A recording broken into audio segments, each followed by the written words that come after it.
गुरु ब्रह्म महिमा अलेख शरण। नमस्कार दर्शक वृंद, आपण मानंकु आजिर राशिफल कार्यक्रम मु एस कुमार स्वागत जनाऊँगी।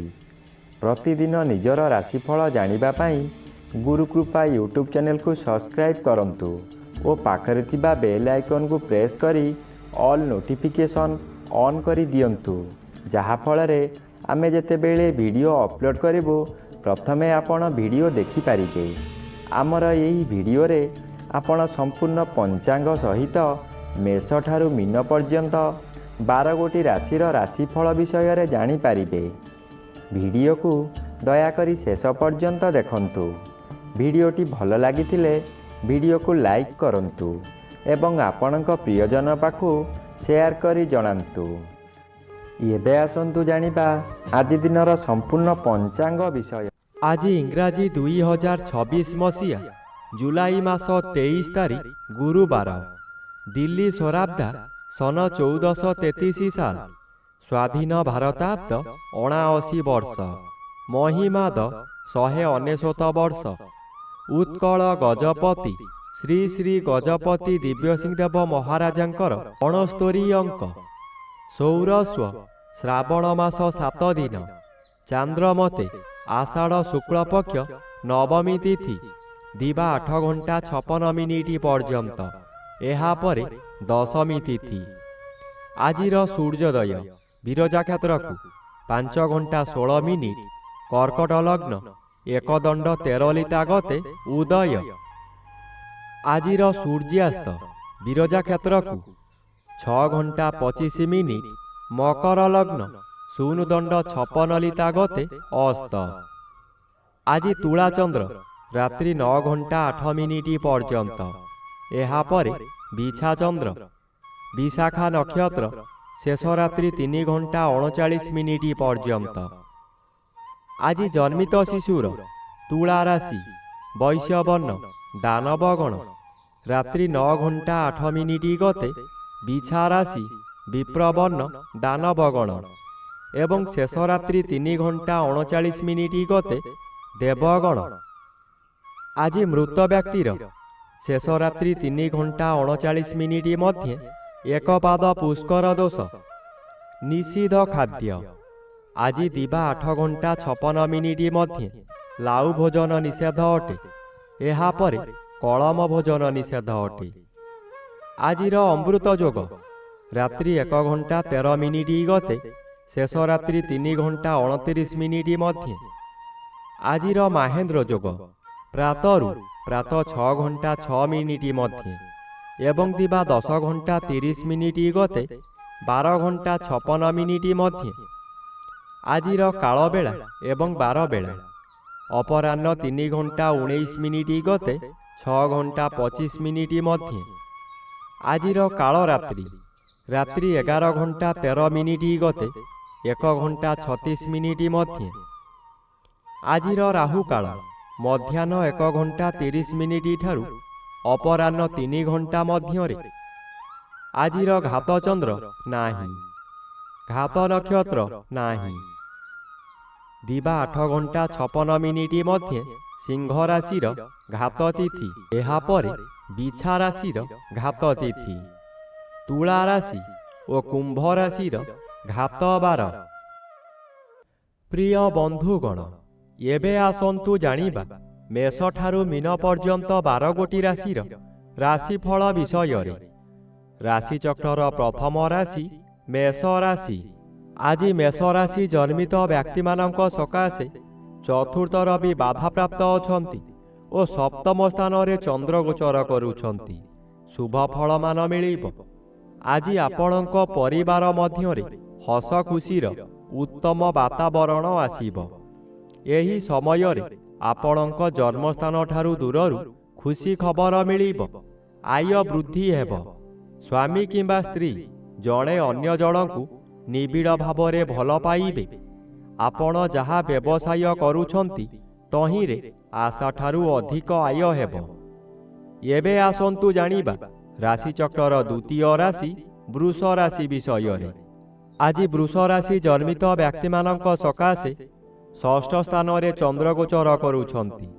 ଷଷ୍ଠ ଚନ୍ଦ୍ର ବଳବାନ ଚନ୍ଦ୍ର। ଆଜି ଆପଣଙ୍କ ପରିବାର ମଧ୍ୟରେ ଖାଲି ଆନନ୍ଦ ହିଁ ଆନନ୍ଦ ମିଳିବ। ଯେଉଁ କାମରେ ହାତ ଦେବେ ତହିଁରେ ସଫଳତା ନିଶ୍ଚୟ ପାଇବେ। ବ୍ୟବସାୟ କରୁଥିବା ବ୍ୟକ୍ତିମାନେ ବ୍ୟବସାୟରେ ଆଶାଠାରୁ ଅଧିକ ଲାଭବାନ ହେବେ। ପୂର୍ବରୁ ଆପଣ କରିଥିବା ଋଣ ଏହି ସମୟରେ ପରିଶୋଧ କରିପାରିବେ। ଆପଣଙ୍କ ପାଖରେ ଅର୍ଥର ଅଭାବ ରହିବ ନାହିଁ। ଏବେ ଆସନ୍ତୁ ଜାଣିବା ରାଶିଚକ୍ରର ତୃତୀୟ ରାଶି ମିଥୁନ ରାଶି ବିଷୟରେ। ଆଜି ମିଥୁନ ରାଶି ଜନ୍ମିତ ବ୍ୟକ୍ତିମାନଙ୍କ ସକାଶେ ପଞ୍ଚମ ସ୍ଥାନରେ ଚନ୍ଦ୍ରଗୋଚର କରୁଥିବାରୁ ଶୁଭ ଫଳ ମିଳିବ। ଆଜି ଆପଣଙ୍କର ସ୍ୱାସ୍ଥ୍ୟ ଉତ୍ତମ ରହିବ। ପୂର୍ବରୁ ଯେଉଁମାନେ ହଇରାଣ ହରକତ କରୁଥିଲେ ଏବେ ଆପଣ ଶାନ୍ତିରେ ରହିପାରିବେ। ପଞ୍ଚମ ଗୃହ ଜ୍ଞାନ ଗୃହ ହୋଇଥିବାରୁ ଆପଣଙ୍କର ବିଭିନ୍ନ ଜ୍ଞାନ ବୃଦ୍ଧି ହେବ। ଆପଣଙ୍କ ଉପସ୍ଥିତ ଜ୍ଞାନ ବଳରେ ବହୁ ବଡ଼ ବଡ଼ ବିପଦରୁ ମୁକୁଳି ଯିବେ। ବହୁ କାମରେ ହାତ ଦେଇ ଆପଣ ସଫଳ ହେବେ। ଶୁଭକର୍ମମାନ କରିବେ। ଏବେ ଆସନ୍ତୁ ଜାଣିବା ରାଶିଚକ୍ରର ଚତୁର୍ଥ ରାଶି କର୍କଟ ରାଶି ବିଷୟରେ।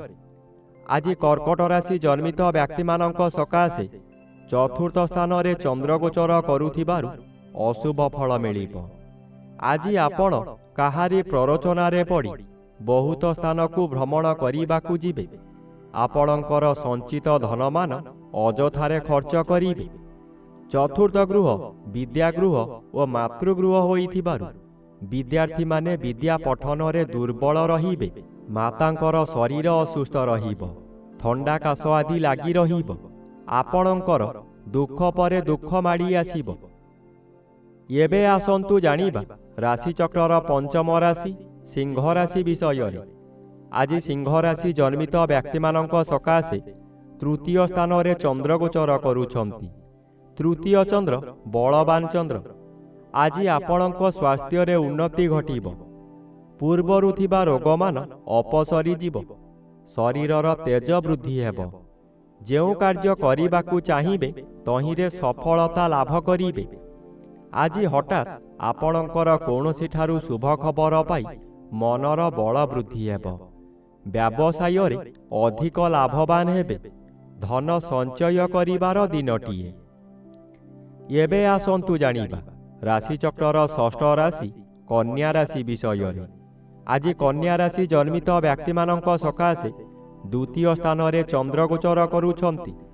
ଶୁକ୍ଳ ପକ୍ଷରେ ଦ୍ୱିତୀୟ ଚନ୍ଦ୍ର ଆପଣଙ୍କୁ ଶୁଭ ଫଳମାନ ଦେବାର ପରିଲିଖିତ ହୁଏ। ଆଜି ଆପଣଙ୍କର ତେଜ ବୃଦ୍ଧି ହେବ। ଆପଣଙ୍କ ଚାହାଣୀରେ ଶତ୍ରୁମାନଙ୍କୁ ମିତ୍ର କରି ଆପଣଙ୍କ କାର୍ଯ୍ୟରେ ଲଗାଇବେ। ସେହିମାନଙ୍କ ଦ୍ୱାରା ଧନ ଅର୍ଜନ କରି ଆପଣ ଧନୀ ହୋଇପାରନ୍ତି। ଆଜି ବନ୍ଧୁମାନଙ୍କଠାରୁ ବିଳମ୍ବରେ ହେଉ ପଛେ ଖୁସି ଖବର ପାଇ ଆନନ୍ଦିତ ହେବେ।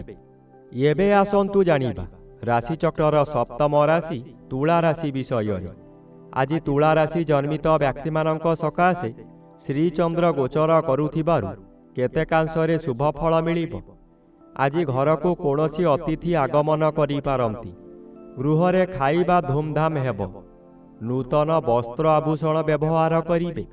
ଆଜି ପଶୁ କ୍ରୟ ବିକ୍ରୟ କରନ୍ତୁ ନାହିଁ। ଖରିଦ କରିଥିବା ପଶୁ ନଷ୍ଟ ହୋଇଯାଇପାରେ। ଆଜି ଆପଣ ଗଣ୍ଡଗୋଳ କାର୍ଯ୍ୟଠାରୁ ଦୂରେଇ ରୁହନ୍ତୁ। ଆଜି ଦିନରେ ଗୃହାରମ୍ଭ କିମ୍ବା ଗୃହ ପ୍ରତିଷ୍ଠା କରନ୍ତୁ ନାହିଁ। ଏହା କଲେ ଜୀବନ ସାରା କଳହ ଲାଗି ରହିବ।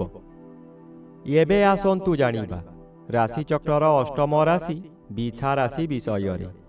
ଆଜି ବିଛା ରାଶି ଜନ୍ମିତ ବ୍ୟକ୍ତିମାନଙ୍କ ସକାଶେ ଦ୍ୱାଦଶ ସ୍ଥାନରେ ଚନ୍ଦ୍ରଗୋଚର କରୁଛନ୍ତି। ଦ୍ୱାଦଶ ଚନ୍ଦ୍ର ଗୋଚରରେ ଭ୍ରମଣ ସମୟରେ ବ୍ୟକ୍ତିଙ୍କୁ ତାଙ୍କ କରିଥିବା କର୍ମର ଫଳ ମିଳେ।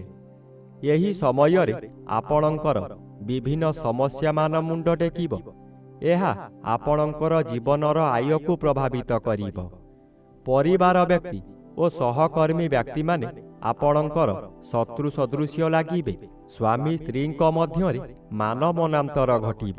ଆଜି ନିଜର ପାଦ ପୀଡ଼ା ମଧ୍ୟ ହୋଇପାରେ।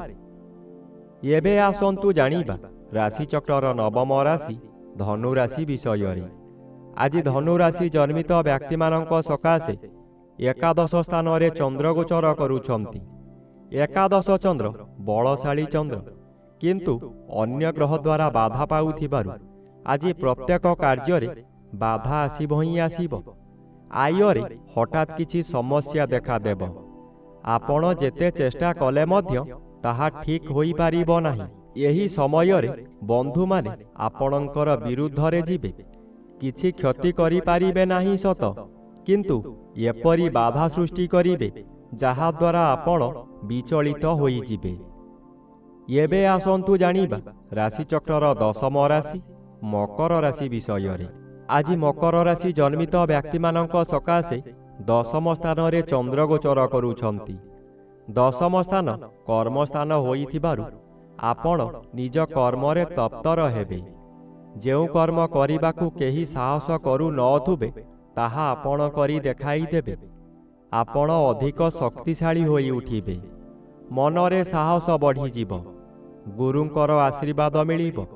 ପୂର୍ବରୁ କରିଥିବା କର୍ମର ଫଳ ମଧ୍ୟ ଏହି ସମୟରେ ମିଳିବ। ଆପଣଙ୍କର ଇଚ୍ଛା ପୂର୍ଣ୍ଣ ହେବ। ଏବେ ଆସନ୍ତୁ ଜାଣିବା ରାଶିଚକ୍ରର ଏକାଦଶ ରାଶି କୁମ୍ଭ ରାଶି ବିଷୟରେ। ଆଜି କୁମ୍ଭ ରାଶି ଜନ୍ମିତ ବ୍ୟକ୍ତିମାନଙ୍କ ସକାଶେ ନବମ ସ୍ଥାନରେ ଚନ୍ଦ୍ର ଗୋଚର କରୁଛନ୍ତି। ଶୁକ୍ଳପକ୍ଷ ନବମ ଚନ୍ଦ୍ର ଆପଣଙ୍କୁ ଶୁଭ କର୍ମ କରାଇବ। ଆପଣ ଯେଉଁ କର୍ମ ପୂର୍ବରୁ ଆରମ୍ଭ କରିଥିଲେ ସେ କାର୍ଯ୍ୟ ଏହି ସମୟରେ ପୂରଣ ହୋଇଯିବ। ପୂଜାପାଠ ଓ ଗୁରୁ ଭକ୍ତିରେ ମନୋନିବେଶ କରିବେ। କୌଣସି ଅନୁଷ୍ଠାନରେ ବହୁ ଆର୍ଥିକ ସାହାଯ୍ୟ କରିପାରନ୍ତି। ବିଭିନ୍ନ ମହଲରୁ ପ୍ରଶଂସା ମିଳିବ। ପରିବାରର ଗୁରୁଜନମାନେ ଆଶୀର୍ବାଦ କରିବେ। ଦୈବୀ କୃପା ଠିକ୍ ସମୟରେ ମିଳିବ। ଏବେ ଆସନ୍ତୁ ଜାଣିବା ରାଶିଚକ୍ରର ଦ୍ୱାଦଶ ବା ଶେଷ ରାଶି ମୀନ ରାଶି ବିଷୟରେ। ଆଜି ମୀନ ରାଶି ଜନ୍ମିତ ବ୍ୟକ୍ତିମାନଙ୍କ ସକାଶେ ଅଷ୍ଟମ ସ୍ଥାନରେ ଚନ୍ଦ୍ର ଗୋଚର କରୁଛନ୍ତି। ଅଶୁଭ ଫଳ ମିଳିବ। ଅଷ୍ଟମ ସ୍ଥାନ ଆୟୁ ସ୍ଥାନ ଓ ମାରକ ସ୍ଥାନ। ଚନ୍ଦ୍ର ଏପରି ଏକ ଗ୍ରହ ମୃତ୍ୟୁକୁ ମଧ୍ୟ ମାରିପାରେ। ଚନ୍ଦ୍ର ଅଷ୍ଟମରେ ଭ୍ରମଣ କରୁଥିବା ସମୟରେ ବହୁ ଦୁର୍ଘଟଣା ମଧ୍ୟ ଘଟାଇପାରେ, ତାହା ମାନସିକ ହେଉ କିମ୍ବା ଶାରୀରିକ। ଆଜି ନିଜକୁ ସତର୍କ ନ ରହିଲେ ନିଜ ଗୋଡ଼ରେ ନିଜେ କୁରାଢ଼ି ମାରିବା ସଦୃଶ୍ୟ ହେବ। ଏଣୁ ମନକୁ ଶାନ୍ତ ରଖନ୍ତୁ।